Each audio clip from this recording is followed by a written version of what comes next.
Hello, everyone. Welcome to the new episode of the Circle of Hope podcast. My name is Valerie Hope. I'm your host. I am so grateful that I have so many connections with wonderful people in this world. And I want to use this podcast as a platform to show how connections nurture us, how they help us grow, how we support and impact other people.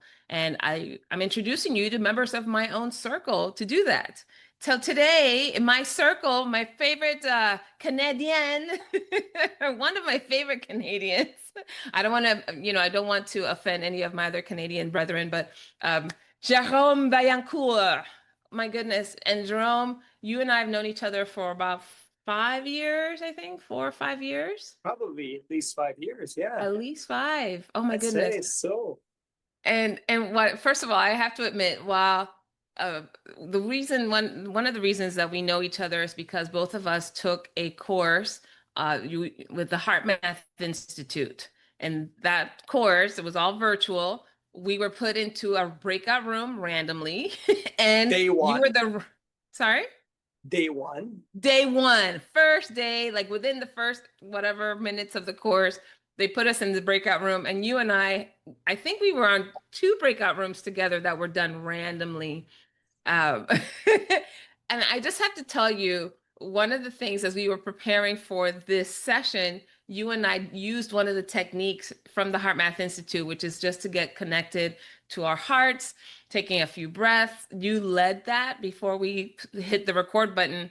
And when you asked me to think of something positive and emotion, right, something that was important, I went back to that moment where we first met. And it brought a smile to my face because I'm like, oh my gosh, who would have thought that moment where we were just in this breakout room? And I don't remember all the things we talked about, but I do recall, and then I want to hear your version of this, but I do recall there was a part of our conversation where you were talking about how you were a reformed airline pilot at the time or reforming airline pilot at the time. We'll hear more about your evolution since then and how you are so technically driven and how your mind was always thinking about very logical things and you were stretching yourself with the heart math course. But I was also I got an opportunity to talk to you because I thought maybe I'm sometimes too heart focused and I need someone to help me craft information in a way that will appeal to someone that's more logic driven. And so that was like, oh, I need to talk to this guy. That's kind of where I started. What about for you? Do you recall our first meeting? And if there's anything in particular about that you want to share? Yeah, there's one thing I recall, and it's a feeling. So I don't remember about the topics or what we've discussed, but one thing I can remember if I go back at my souvenirs from that first time we met is actually at the end, maybe it's the second time because I think we were matched together twice in Right, that day. yeah, But twice. Mm-hmm. I vividly remember that I told you something like, you can be my friend, or something along those lines. And I was kind of amazed that in only a short period of time, because those breakout rooms were like 2 minutes, right? Sure. Mm-hmm. Not 10, literally 2 minutes. And there was enough energy and enough connection that I'm like, well, I want to be like, not just that I could be friends with that person, Yeah. to I want to be friends with that person, to, you know what? I am friends with that person. And that's what I remember. I think I told you. And I was like, wow, this is like, I'm just going, like, I don't know that person.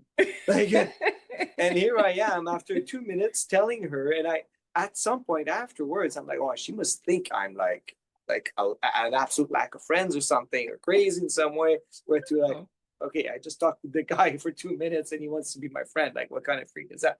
But no, never ever. No, okay, I'll just delete that comment because that never happened. I never thought you that. now, I know that it would have never happened, but I didn't know you at the time. Then, okay. And I was like, wow, like, what's happening there? I'm being extrovert to a level that I have never been before. Yeah. But that's what I recall. That immediate connection. And who would have known that day, even the weeks following throughout the course, because after that we didn't get to work together much. No. That we would get together and start a monthly call with other people of that course, which kind of grew a little bit and then came back to the size it is now. Of just about four of us now. Four of us that are constantly there. But it's amazing. The first feeling was so strong. And because it was a feeling and not actually from the head, from a guy that was actually coming from his mental, trying to kind of not break that down, but just to open up another channel, the heart channel. I think it's fantastic. It is fantastic. that this relationship that we have together is so unique. It is. I want to say, and I think for anyone that's listening, you know, we have, it was during the pandemic as well. So there was a lot of things happening at the time virtually. And these Zoom meetings or Teams meetings or Google Meets or whatever platform people are using, when you go into breakout rooms, you don't know who you're going to meet. You're not really sure whether or not the meeting is going to, you know, whatever the topic was that you're put into these groups to talk about or discuss, if it's going to really be that inspiring or interesting.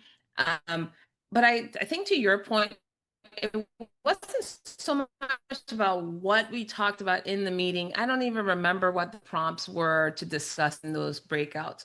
And in fact, I think before the end of, because this course lasted several weeks, so it wasn't just like that one day. We connected the very first day, and I don't think we were partners again for the rest of that course. I don't think so. It was just that one time. But there was something in that experience that either I reached out or you reached out, and I asked for your email address or something. There was some like chat, hey, Jérôme, send me your email or something like that. And that's why I think people who are listening, anytime we're in a breakout room, that we don't squander the opportunity to make a real connection with somebody. If we feel, you know, we feel intuitively that, hey, this would be an interesting person to get to know, that we actually reach out to them, even if the breakout is 2 minutes long, you know? And I think there's something that the HeartMath Institute did, if I recall, is they actually asked us if we wanted to share our emails with the other members of the groups to reach out and to create groups outside of the course. And that's how I think we actually got together. I was one of those people willing to share my email. And I think they were first trying to set people up along their either their countries or their time zones. And our time zones was not too far apart. And we kind of fell into the North American group in a way. I think that's how we kind of actually got to recontact one another afterwards. Okay, brilliant. So, that if you're running if you're running a course with participants, it's a great idea also at the end to offer them whoever wants to share their emails and to be contacted with other members. Ways to connect with each other. And then I'm going to go back to the group, the monthly group was actually started by one of our fellow colleagues there, Mukin. We met, I think, as a large group a couple of times, but then as people's lives started to evolve, we just weren't able to maintain the whole group together. But you actually have been the anchor for this group by sending, we have a WhatsApp chat that you will often post, hey, we're meeting, you know, we decided at one time a month to meet and what day that was, and you put the link for us to meet. So what is it that inspired you to take over and to keep that group, keep our group together like that? First, I gotta say, it's the first time I do that, and I'm like, that's the first group I hold. I don't have other, like, I'm not a group holding person, or so it's quite personal in a way, because it's not something I'm used to do or I've done in the past or I've been repeating, but probably because of just the fact as we both you and me talked previously, how my state at the beginning of those calls compared to my state generally at the end of the call, there's always an improvement. And it's kind of magical that way. And so I thought this, and it was through a period of my life that was very difficult. I was going through a major depression when I was undertaking this course. And when I was starting these meetings. So it was really helpful. There was a lot of light in a very dark moment in my life. And I actually felt probably that it was healing me a lot. It was very, very strong, and I could feel it better. I mean, there's all kinds of things you can do to heal through depression. And I think all of them have their place. But relationship and speaking to a group where probably the closeness of the heart is there, at the same time, they're not people in your circle that you're used to your personality and a certain way to interact with them. So they know you as one person. Now you get to a fresh group where you and the other people didn't know my persona. They just knew like who I was through conversation. So I think it helped out to be authentic. Wow. We could express anything without the fear of being judged, because the umbrella of those people being there was, the HeartMath Institute. We've gone through a course where we connected to our hearts. So it was a very, I don't know, it was natural that I kind of picked it up when Mukin left to keep that going for the benefit it gave me. It's not about you, it's all about me. It's all about you. Well, no, why? No, we're not. How important that is. That's huge. That everything we do is for us, right? Yeah. And if we're lucky and if we're intentional, it also impacts other people. So there's nothing to feel awkward about in that comment. I do want to go back there. You said a couple things that were, I think, very meaningful that I want to just pause and ground a bit more. So one is, let's just say HeartMath Institute is an organization that's been around since the early 90s, and their job has been to study the human heart and the energetic qualities of the heart. The science of the heart has been mind-blowing, and how we can connect our hearts and our minds together to create this very powerful experience for individuals, but also to reverberate that connection, or that coherence is the word that we use, to others. So I want to come back to what you said about healing depression. So give us a little bit of a taste, as much as you're comfortable with, about what was your state at that time, and what exactly happened, or how was it happening that these conversations or these moments with other people like this group helped that state? Not too long before I joined the HeartMath group, after a separation from the mother and my kids, which was the catalyst through to a collapsing of my self, I guess, which is called in diagnosis major depression. So I stopped work. Obviously, I couldn't keep working. Everything stopped, and I had to deal with myself. And I guess intuitively, I had heard of HeartMath Institute before, and I had started to follow their YouTube videos, and I just jumped in to say, well, I gotta get, I don't know, there was something there intuitively that I knew that I would get. And probably for me, it's been such an easy door, or an obvious door to go through, because you just mentioned how much I was Cartesian, how much I was logical, like in my entire life as an airline pilot. I mean, not because I'm an airline pilot, but on top of things, that job requires a lot of your logical and your Cartesian. So it's not the job that makes you Cartesian, but you're stuck in your head.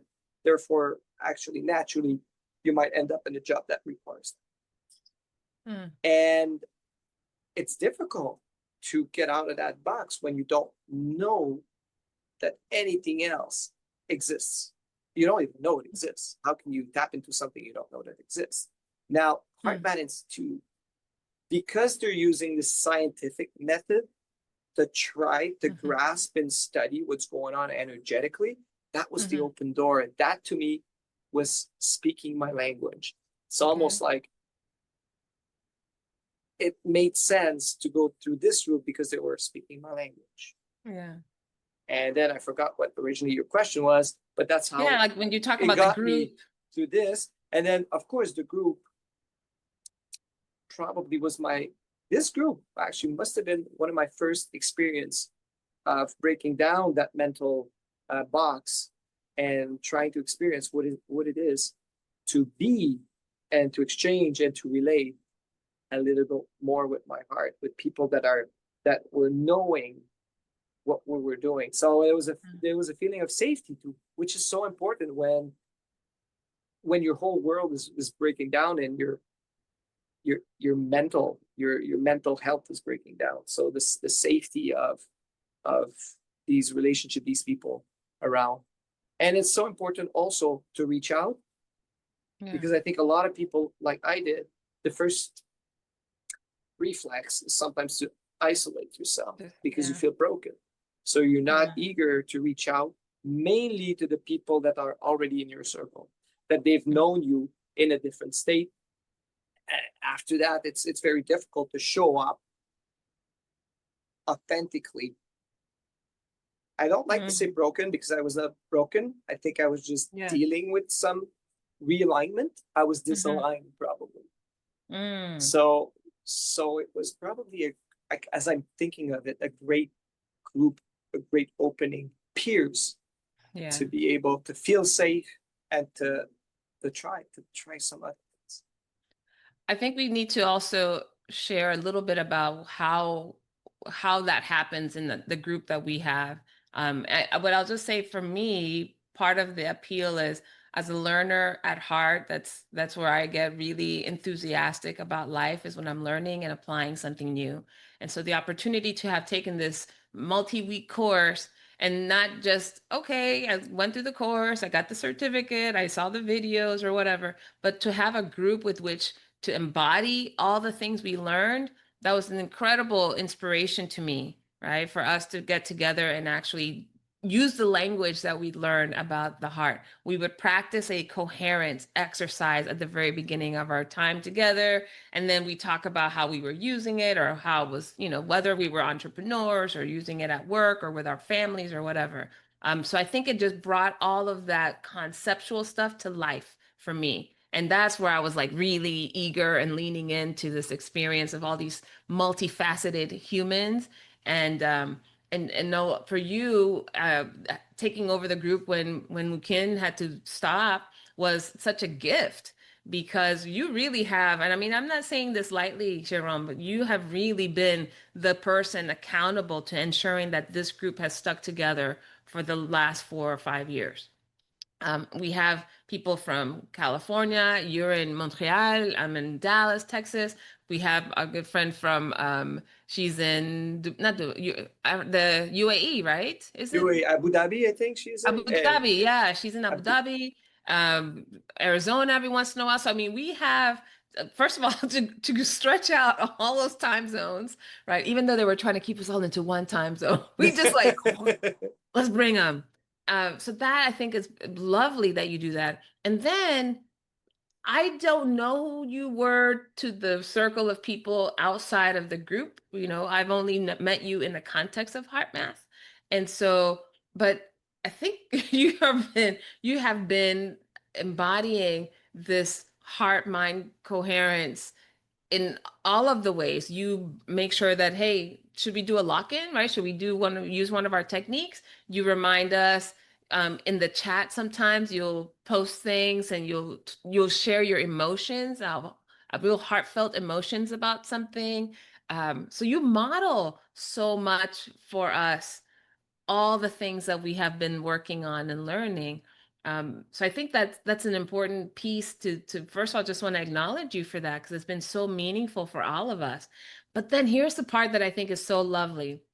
And it happened last week when we met, when you, me, and Stephanie met, and just the three of us we hadn't talked in a month. We hardly, we're not keeping up to date in the chat that often. So we came in and for 1 hour just went like deep and very personal. So I'm just curious from your perspective, what is it? You mentioned that safety, right? What specifically do you think we did or you initiated, or what happened that created that psychological safety so that we were able to talk about mental health, we're able to talk about emotional regulation, we're able to, I mean, this sounds all very scientific, but we're talking when people are sad, when people are angry, when people are discouraged, when we are super enthusiastic and happy, and we're sharing so many emotional moments in this group for an hour. What creates the environment to make that possible, in your words? I think first is the channel we met through as the HeartMath Institute. We started as people interested in heart matters. So right there, I think wherever you maybe find your relationship, the environment when you meet people tells a lot. So I think it has, like, because we each individually chosen to put time, energy, and money into a course that's based in the heart. So therefore we had to be people motivated in, I guess, in opening up in that way. Yeah. Which probably made it easy to be able to create that safe space. It's almost like the group was formed in some kind of a safe space to start with. That being said, that's not all. It might just be a premise. Yeah. And so, and the safe space kind of happened really fast with us, but it did have to happen over time. It took a few times, a few hours meeting, but there's a lot of feeling to it too. Yeah. Creating a safe space is, I think, I would say I can create a safe space if I'm vulnerable. And if I try to create a safe space, to push a safe space, to invent or to work, I don't think it's going to work as much or as good or anywhere close than if I'm just letting myself completely vulnerable and saying, yeah, I believe this is a safe space because I can act as such. So that's how I create one. Yeah. And all of us, we've kind of jumped in and we've all opened up, been super vulnerable. So therefore, that is the strong bond that I feel like you can connect to that person. And it's almost like I assume, or I feel that you're safe because you're authentic or you're vulnerable. Yes. So therefore, it must be safe. And then I'm authentic, and then you think that, well, look at this guy. He's so like, and then so you think it's safe. So we build it from such a strong foundation instead of trying to put walls of safety around the group. We just really made it happen from the ground. We don't have walls in that group. Yeah. We're just standing on a hard ground. Yes. That's so beautifully said. So beautifully said. Because I do agree. Not all of our conversations go the same way, but it is an act of faith when we show up that we have to be it's not just, I'm going to say the word vulnerable, I think implies things that we're always like sharing something really raw or, but terrible. It's actually, but we're very courageous, I think, in the group where we are able to state an opinion, we're able to state an experience, we're able to state an emotional state, and know that whatever we say is fine. Like there's no one that's trying to talk us out of it or into it or fix or anything. We encourage, I think, each other. We're obviously supportive of each other and what we're dealing with. We challenge each other as well, but we do so in a very loving way. Always, in my experience, has always been more about, you all are very good at like holding up a mirror to me versus telling me, look, this is what you should be doing, or how, Valerie, you never, right? It's always like, you've said in the past how blah, blah, blah, blah, blah. Yeah, I like to bring it as questions sometimes, as I did my coaching course as well, like questioning. Oh, we're all coaches too. Yeah. Oh, maybe that's it. I don't think that's it. I just think that's what it is. But yeah, sometimes that's what I guess I've learned. I try to, instead of telling something to someone, asking them a question Yeah. in a way where the person has to answer Reflect. Yeah. authentically. Now I wanna move to a different topic a bit. So you were, I mentioned kind of in the beginning in the introduction that you were a transitioning from being an airline pilot, you know, the part of the career that you had to negotiate after all those things happen in your personal life. But we have also, and we've seen that in between piece as you were doing whatever you needed to do to recalibrate and realign yourself. But now you have gone back into the industry as an airline pilot once again. So can you talk to me a little bit about what is it that you've noticed about the circle you had before, the circle of people that you connected with then, or the way in which you connected with them then versus now, especially in the industry, in your career? I gotta say, I've started back only a few months ago, so it's still very new. Sure. But it's a very good question. It's a very good question, and this is it. It is actually such an important point for me.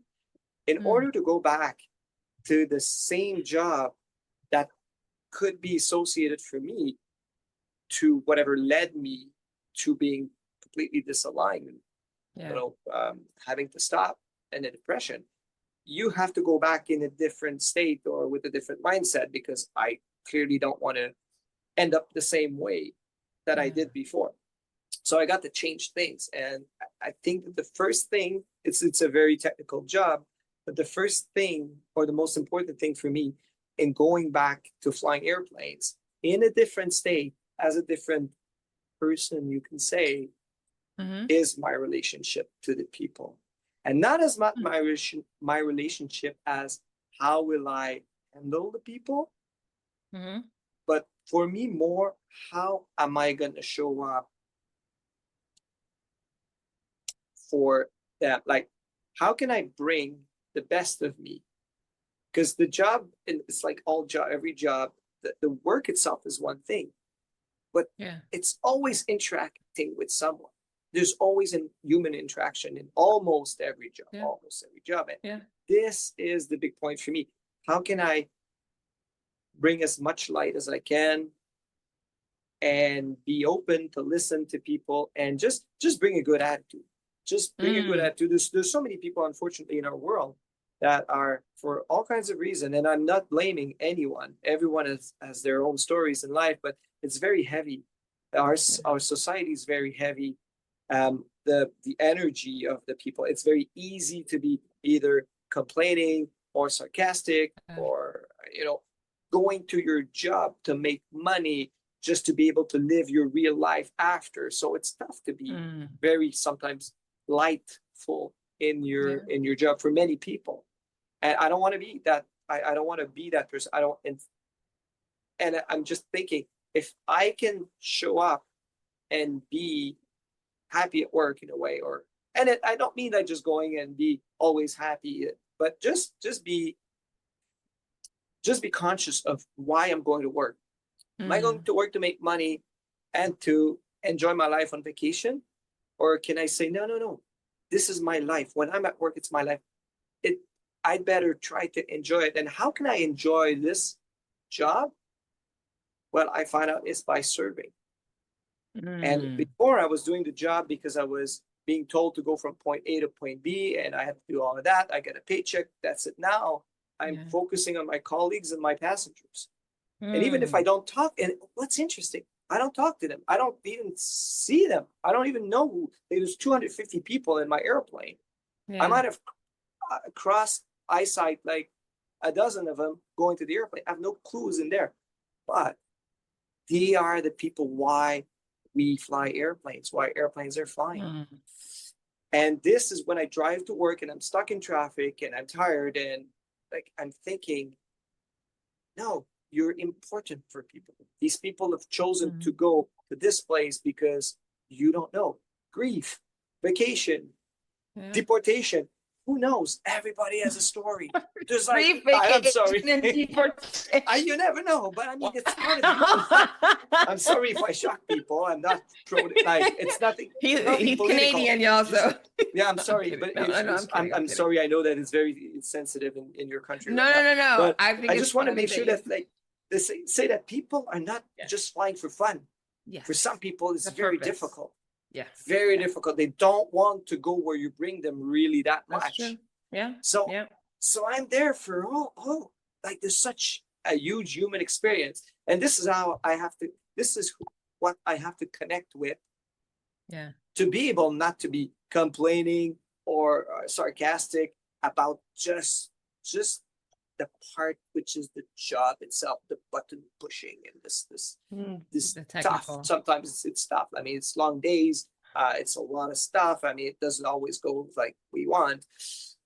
So it's funny how your podcast talks about relationship. I think I have a relationship with people I have no clue who they are. And I think this is possible. And this is where the heart comes in. Yeah. And it fills my heart. And there's something going on. There's some energy going on through some kinds of relationship. And there's colleagues I can just barely talk to. Like there's flight attendants in the back. We just say hello.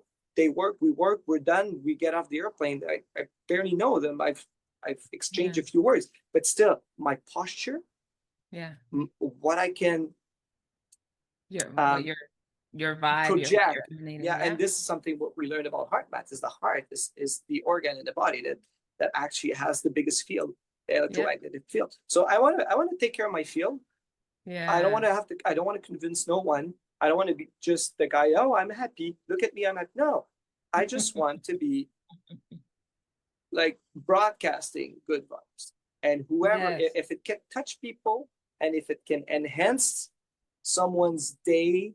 Yeah. Sometimes it's really, you could be like for a couple of seconds, one smile. So this is what's different from me now, I guess, than then. That's different now. I think that's congratulations. I've seen the transformation for the most part. I've never flown on your plane, but I have seen and heard you evolve over the last few years, right? And how this has made such an impact on how you show up. And I think the word that really keeps coming up to mind as you're describing these moments is the intention that you hold now about the work you're doing, which is really powerful. I just finished rereading the book A New Earth by Eckhart Tolle, and it's such a beautiful book. But one of the things that I remember at the very end of it, it had he says there are three different modalities with which one can awaken and to really be conscious, right? Which is what you've been talking about, is being a conscious person in all these different spaces you're in. He said the three modalities are acceptance. Actually, you do something because you know it's the thing that needs to be done at this point, right? You know that part of the job, like you described, is just going to be pushing these buttons, is going to be having to do some long days and the time changes that you're going to have to deal with in your body, all that, right? The other modality he mentioned is enjoyment, is the other one that we can bring forth, which is like what you're saying, is really thinking about the people that you're serving, the ways in which they have to also accept some things, right? Whether they're wanting to leave voluntarily or not, or if they're moving towards something that they really, they're going to enjoy, spending time with people they care about, or a special activity or opportunities. And then the modality he mentioned was enthusiasm. This idea of that kind of going back to the field of energy that we carry around us, that whether or not you're enjoying what's happening or not, or if you're accepting of what's happening, you're just embodying that, hey, whatever this is that I'm here to do is something special. It's something that I'm bringing my whole heart into. And it's funny you say that. You mentioned that you have a relationship with people you don't even talk to in many cases. You barely even see. I had an experience recently where I'm working with a group of leaders, and I'm one of many coaches that are working with different groups. And we were given kind of like a template. Hey, this is an intro email to send to your group. Here's the template of what you can say just as an introduction. And so I copied and pasted it into the email, and I was updating all the little fields that needed to be updated to kind of customize it. But then all of a sudden I was just like, I don't really feel I'm not really present in this copy paste version of the email. And so I started using words that are more Valerie words, right? And I changed the order of some of the information, or I started to think about the tone, how things were going to land on their end, and the ways in which I wanted to encourage the group, even before meeting them. And like all of these things that started to show up, all about that intention, right? The power of intention for us to set a vibe that everything that we do and say, whether or not we're saying it physically, it just even infused in an email or in a text message or our voice memo that we leave, communicate something. And I think that's what you're pointing to, that our relationships are actually not always just built in conversation and dialogue like we've been talking about, but also in the intention that we hold about the people that we're in relationship with. I gotta write that down. That was pretty good. That's pretty good. Now Interesting. it makes me once again not just think but realize how the energetical relationship with people is as if not stronger than the relationship we build through communication, through language, through activities, through touching, even for romantic relationships. It's I find easily we easily skip that energetical relationship, and it's so alive, it's so there. Yes. Always. Which is what happened with us. Constantly. I think that's what you're communicating. Having a 2-minute in exchange is not because we had some deep, profound 2-minute conversation. It was because there was some energy flowing that showed openness and willingness and friendship and safety and interest and curiosity and all those things. And what you're saying is, if we're not conscious and intentional about keeping our field, right? Like you said, just keeping our field in a clean and alignment, coherent, anything, even if you go with a smiley face and you say all the right things and you have the eye contact and the nice handshake, all of that, if our field is not communicating that alignment, or forget it. You can do all the right things and not have any impact or have the opposite intention. Ooh, deep. Of course, I knew this would be a deep conversation with you. Deeper than words. So if I were, you've invited me and my boyfriend to come and visit you in Canada several times. And you said we could even stay at your house. So I'm going to hold you to that at some point in time, because I really would love to come to Montreal too. But if I were to meet your friends and talk to them about who you are and what you're like, how would they describe you? What would they say about, like, how do people know you? Well, that's a very interesting question, because you'd have probably quite different answers. And I do believe every human is like that, I do not act necessarily or the same way with some friends than others. So some people will know me under, the clown, and then some people know me, I don't know, the wise guy. Some people will know me about like just the lazy neighbor. So, and my girlfriend will probably know, me about something like really good, hopefully. But how would people I hope it's positive. How would they describe? Yeah, I think most of the people would easily describe me as being someone easy to be with or enjoyable to be with. More and more now than in the past. Yeah. Okay. Probably I hope that I radiate some kind of calmness more now, and trust. I think I'm a trustable person.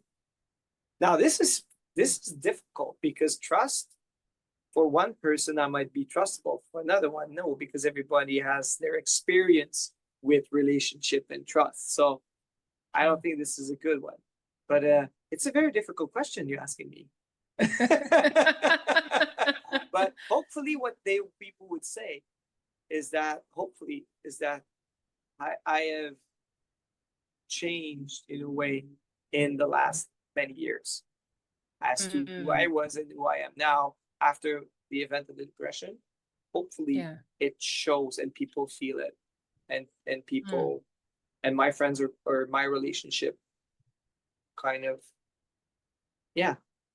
see the difference or feel the difference. But overall, it sounds like a lot of them would say very similar things, right? You know, the easygoing, funny, fun-loving person, right? Stubborn. Kind of stubborn. Oh yeah. Okay. Cool. Oh yeah. Respectful. I have of some of that too. Others. Okay. Yeah. Yeah. Respectful of the opinions of others and open-minded, but stubborn on his own opinions. Yeah. Because of course they're the best. I know people would say the same thing about me. Always curious. You know, my brothers would say something to the effect like Valerie's always doing too much.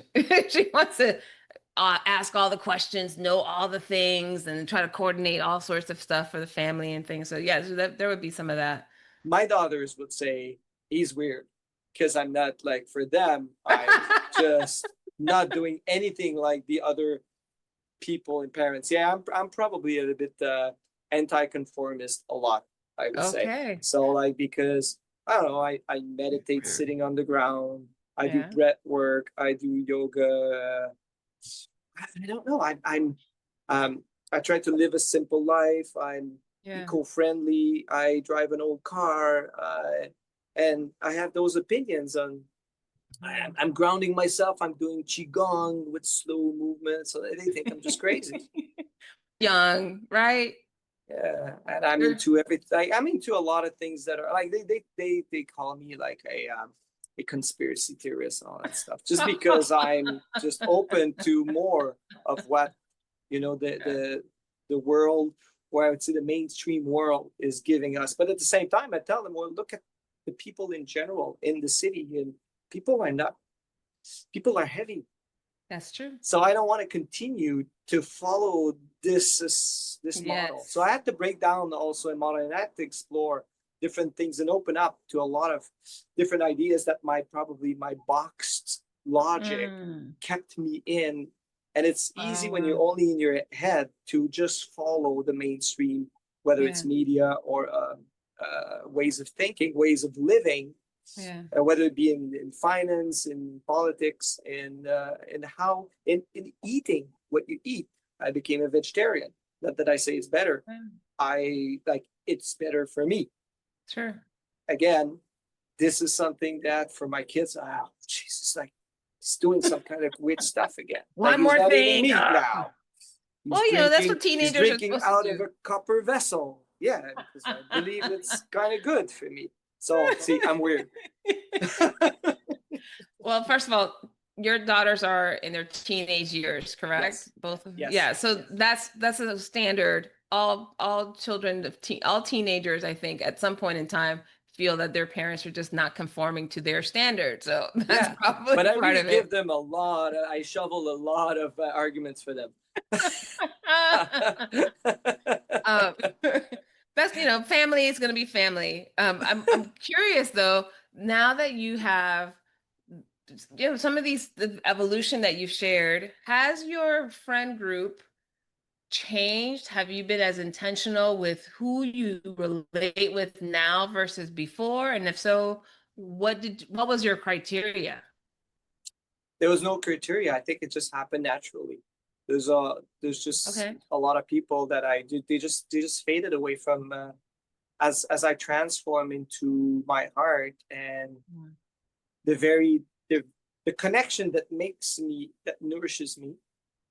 It's almost like the ones that didn't just faded away. Of course, in my personal story, I isolated a bit for a few years. I don't want to say that's good. It's just, that is what happened to me. So kind of naturally, when I kind of re-emerge into reconnecting with people, I only reconnected with the people that made me, that gave me some nourishment. And I'm still friends. I still like many people. Yeah. but people that I would be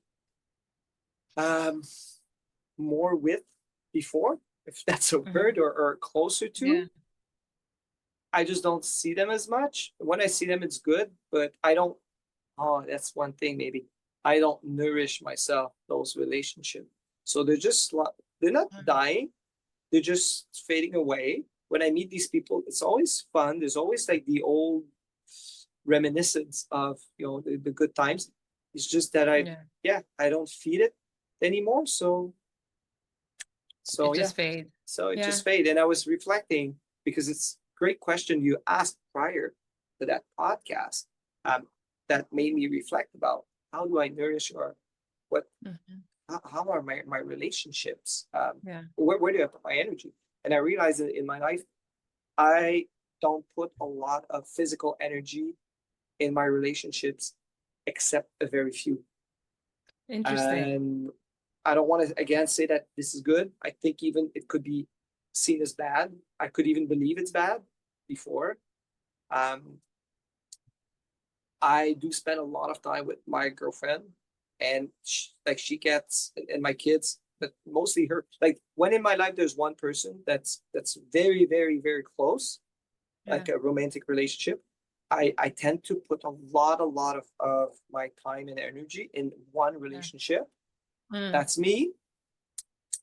And now it made me also realize that all the other relationships that I have, I don't let them go. Like some people would say, well, you're letting people go. You're not a good friend, or you're just not taking care of your friends. And then I realized how the heart connection is there.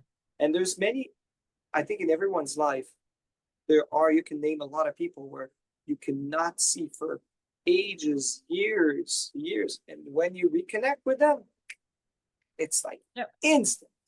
Absolutely. And I realized through reflecting on your question that this is how I guess I live most of my relationship. They're energetic. They're not and again, it's not something that I promote necessarily, but it worked for me. And it's unbelievable how I know exactly who I can call back after a year or 2 years. And boom, it's gonna snap back. Yeah. I think So that's a really good point that you mentioned. I do think all relationships, to your earlier point about being a pilot who doesn't always see all the people he serves, that all relationships are energetic, right? Is what energy are you emitting, right, into those relationships? Whether you're talking or seeing them on a regular basis is actually irrelevant in many cases. Right. To your point, I do have several friends. My best friend and I have known each other 40 years now. My gosh. We live in the same area. She's maybe about 40 minutes away from me. So we could see potentially each other every day or every other day if we wanted to easily. But our lives just don't allow that kind of time we're not able to invest that kind of time.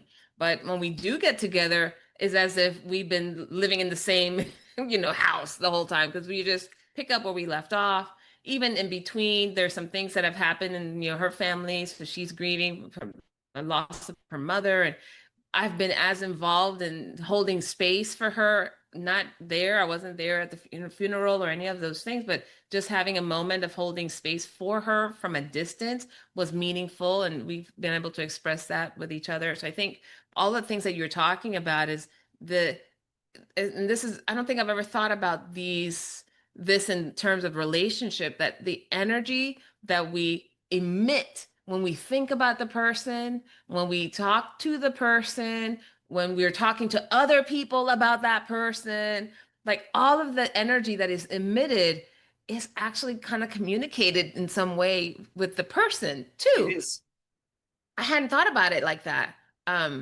Ooh, let's So talk about it more. This is curious. So what I feel, it's not just a reason to say, well, then you can just disregard your people I'm and do sending you your own good stuff. vibes. You're That's good. all we need.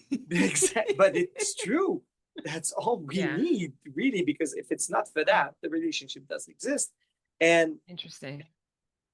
And of course, in the physical world, when you're texting, when you're talking, when you're meeting with someone, it has a great impact. And I would say to everyone, do it as much as you can with your friends, with your relationship, with your acquaintances, to keep that energetical relation. It's like a tool to help out, but it's not the essence. It's just a tool. The essence happens by itself. And I do believe that if you want to, I'm going to throw something, it might look deeper. I don't know. It's just an intuition. But if I develop my own vibe and heart, and I take care of myself, and I love myself, there's no better way to enhance those relationships to the people I love or to the people I hardly know.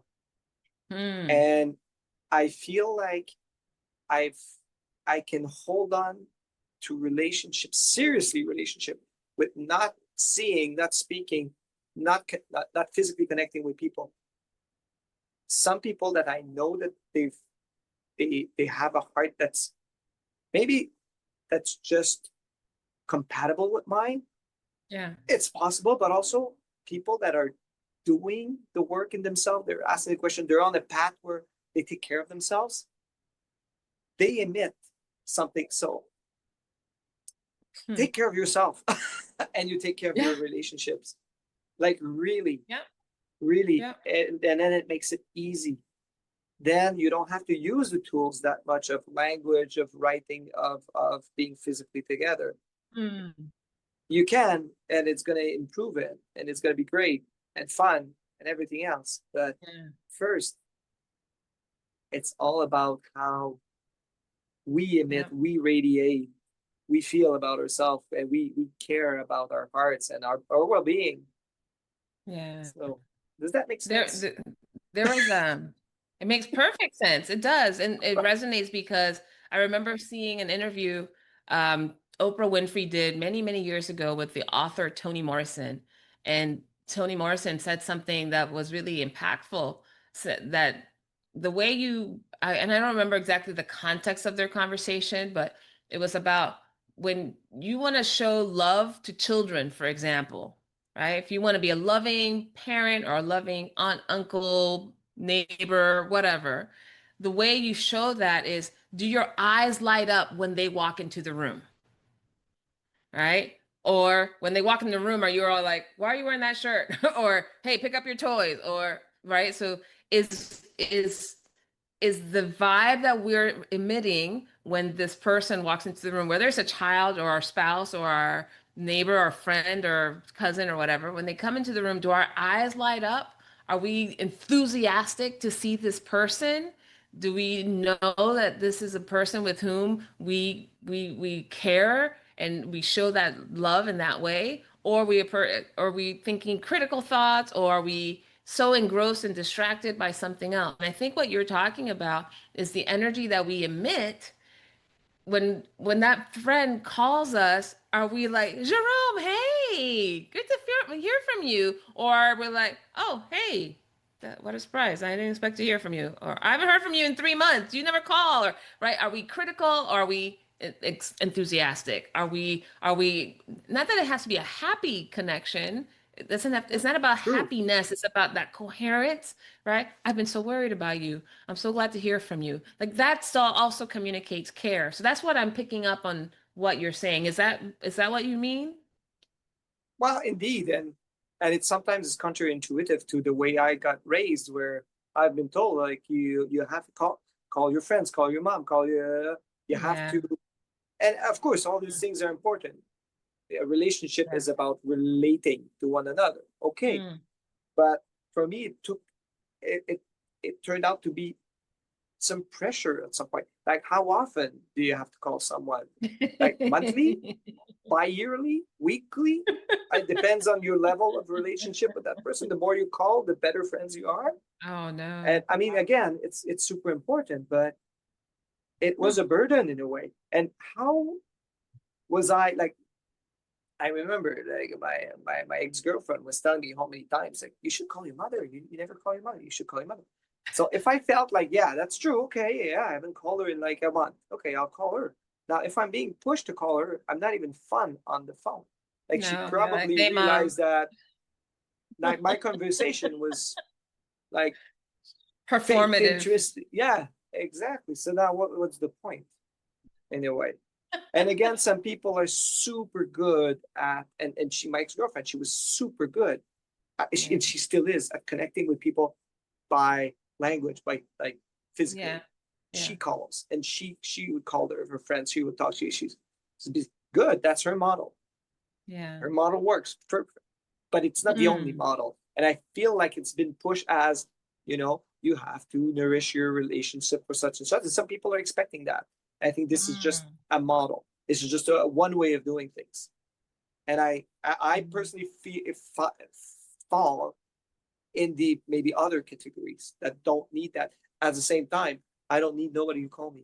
And it happens. Nobody calls me. Not really. When someone You calls have me, I'm set like the surprised. intention. No one will call me. But I'm good with that. It's perfect. I don't, Yeah. it's good. I don't need my good friends to call me or to reach out or to say a quick hello to know that they're there. I just don't need that. So, You're reminding me. so my friends, if you're watching this, don't bother calling me. Don't waste your time. Go on, enjoy life. I'm good. I feel your vibes. I feel your good vibes. Exactly. That's I'm so grateful you said that because it's a good reminder. I do tell my boyfriend often, I'm like, have you talked to your dad? Have you called your brother? What's going right? He doesn't have the same need that I do to have that physical, connection, that auditory connection that I have with my family. Because I call my dad every week. I call my mom almost every day. I talk to my brothers every couple of weeks. Like there's always this physical Which is great. But to your point with your girlfriend, your ex-girlfriend, is that's my way of communicating that fills me up. But if he was doing it out of a sense of obligation because I felt it made him feel guilty about not talking to his dad for a month or whatever, that doesn't always communicate the amount of care that we're talking about. So I think I just thought about one is let's just send positive vibes to everybody that we care about, regardless of whether we're in touch with them or not. And then the And everybody second that's is, listening right now, I feel yeah, like it's great. exactly. Like Do we're that. in Yeah. contact with a lot of people that I have no idea who they are, but Yeah. someone is currently listening to us. And how Yeah. about we just send good vibes that person, you There you that's go. watching, You. you that's watching. You. Or that you that's I love. listening. This No, is but you. Who, me? Yeah, you. but that's what makes it magic And too. It's it's powerful. magical. The thing is Oh, powerful too. It's really it powerful. absolutely is. And I think the other thing I want to add to this is when I'm starting to do this more now as I get older than I did before. But when I think of someone just pops in my mind, someone even if I hadn't talked to that person in a long time, I send a note. I send a, hey, you name, I did this recently, like a couple days ago, a cousin of mine who I hadn't talked to in many months. We used to have when we did our family gatherings on Zoom, she would come on quite regularly, and I just hadn't seen her. And I thought, you know what? This is the third time I thought about her. I need to reach out. So I'm starting to not have to wait three times. I just do it the first moment somebody's name pops into my head. Like I wonder about this person.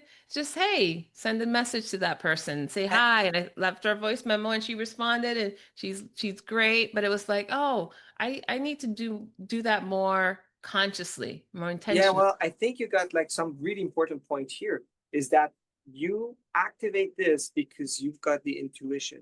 You Yes. just got it. Not as to, you look at the list of your friends and people No, and say, I haven't spoken to that person in such a long time, such a long time. And no. this is like really something that I guess should learn and this is something I'm not doing enough is when I think Mm. of someone or when someone pops up, like I dreamed about a friend of mine last night that I haven't Oh. spoken in years. Mm. Then, they're just okay. I should take just a quick moment just to let her, hey, I dreamed about you. How are you? Yeah. Quickly. Because it's it's coming from nowhere, from up there. Not nowhere. It's coming from everywhere. But it's It's coming from, coming yeah. and it's It's not mental. It's the heart. And I'm pretty sure just that. that I would be very like curious to do some kind of a study on you. Whenever that happens, when someone comes into your consciousness or your mind, and then after a couple of times you reach to them, I'm sure they answer something. Oh yeah, I thought of you too, or I wanted to call you. I mean, how often does that happen? I don't, I haven't measured it. It's to hear it is not like, no, that never happens, but it's not something that I've been tracking. So I'll pay Yeah, closer because sometimes it's attention. unbelievable when sometimes for me, it's the other way around. I Me think about too. someone, and then And they within call you. 2, 3 days, either maybe they're not calling me directly, or I hear about them through another person, or Yeah. something happens in this way where, wow, it's all connected. That's all. Do you have a saying in French? We do in Spanish. Whenever you think of someone and that person calls you, right? We call it, te llamé con el pensamiento. I called you with my thoughts. Do you have something like that in French? No, I think we just say it's telepathics and the telepathy, but I don't think there's a saying No. specific or. Okay. Fair. Oh, man. But usually, Huh? the Spanish and French language and expression, mainly from like South America or Mexico and Canada, the French from North America, there's a lot of similarities. There is, but this one we were not, sadly, similar. I'll invent one. Te llame con el pensamiento, sí. Jérôme, this has been a lovely conversation. Thank you so much for being a part of my circle. I'm grateful that we have these, not just, a moment like this to talk one-on-one, but when we have our group sessions that one, your intention in keeping that group going, that the fact that you're nourishing this group and nurturing everything that we have received as a, from being part of this group, I'm thankful for those that show up to our group and share so many things. I've gotten inspiration, validation, challenged. I've laughed, right? So there's been so many positive things. And I think you said in the very beginning, when we leave better than when we showed up. And I think that's what a wonderful legacy to leave for any circle that we belong to, that whenever we leave that presence, their presence, we leave feeling better, but hopefully we also left them feeling better, right? Because we were there, because we were a part of it. Any last words before we sign off? Yeah, I think from what you say, what I think it's important to even add up is that we feel better, and not because we talk about uplifting things. Yes. That's what's so important. Even when we talk about grief, and lastly, that's what happened in our last conversation, some very difficult event on one of our friends. So it could have been labeled as a difficult conversation. Yeah. Yet, no matter what, the spectrum of emotion and the intensity of emotion, something is healing. So I finished the call in a better state than I started. I'm elevated. So so it's not just about, hey, it's a cool group because we're having fun. We're having fun. Yeah.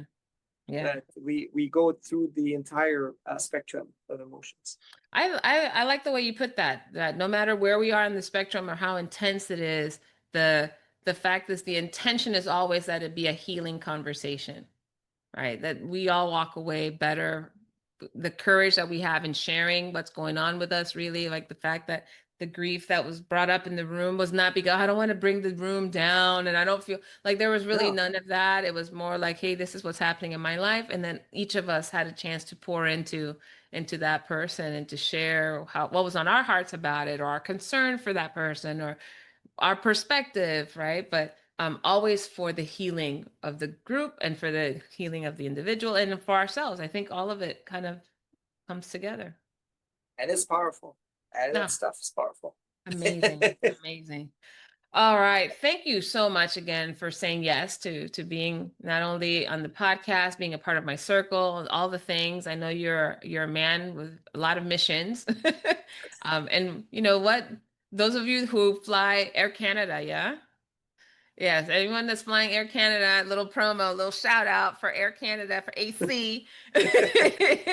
Anyone that flies Air Canada, just you're just lucky if you get this human on flying your airplane. Just know that any moment of peace and compassion and love is emanating from the cockpit. And by the way, if you don't get him, if you don't get Jérôme on your plane, radiate that to your pilot. They could use it. They need your help. So don't come with the drama, y'all. Don't come with drama. Radiate love. No, but it's true. I'm glad that we're laughing about it, but we are doing our work and operating in a very highly stressful environment, and there's a lot of people that are stressed. So it's not a, I don't know, it's not a vacation. It's a very, very complex and heavy environment energetically. Of course, it's very subtle. It doesn't affect the safety that much. But I am sure that everyone that has a positive vibe in the back end consciously that throws it to the crew, be it the flight attendants, the pilots, it has an impact.